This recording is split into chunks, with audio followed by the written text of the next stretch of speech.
எங்க அண்ணனை பார்த்தா எப்படி தெரியுது உங்களுக்கு? அதான் நைட்டி போட்டு விட்டுருக்கல, நீயே பாரு.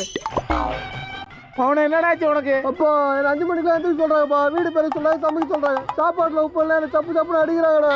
ஏமா என் பிள்ளைய கட்டி கொடுமா என்னமா சொன்ன உன்ட்ட? என்னையா சொன்னீரு? என் பையன் கண்ணு வந்து ஒரு சொட்டு கண்ணீர் வர கூட தான் சொன்னேன். இப்படி சித்திரவதை பண்ணி வச்சிருக்கீங்க. உங்க பையனுக்கு என்ன நகை நட்டு போட்டா கட்டி கொடுத்தீங்க? வீட்டோட மாப்பிள்ளனா இப்படிதான் பண்ணுவோம். ஆமா இதெல்லாம் செட் ஆகுதுமா. 2 பேரும் அத்து விட்டு மாறி நமக்கு காசு வெட்டிடுவோம். என்ன மாமா காசு வெட்டுவேன்றீங்க? ஏதோ கோபத்துல 4 அடி அடிப்பேன், 2 மிதி மிதிப்பேன். ஊர் உலகத்துல ஆம்பளைங்க அடி வாங்கிட்டு வேலை பார்க்கல, இத போய் பெருசா பேசுறீங்க. இதெல்லாம் வேலைக்கு ஆகுது, அத்து விட்டுருவோம். வாங்கடா.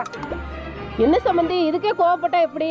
உங்க சின்ன பிள்ளைக்கு தான் என் சின்ன பொண்ணை கட்டி கொடுக்கலான்னு இருந்தேன். உன் வீட்டுல வாழ்ற பத்தில என் வீட்டுல அவன் நானே என்ன சாவலாம். வாடா சின்னவனே. இன்னொன்னு டேடி நான் இங்க இருக்கேன். அத்தை நான் பாத்திரங்கள் விட்டா கக்கூஸ்கள் விட்டா அது உன் அண்ணன் பண்ணிட்டா, நீ போய் சமையல் செய். சரிங்க. நீ பெத்தாலும் இல்ல யானை கட்டிட்டாடா, நான் கேட்க மாட்டேங்களா? அறிவு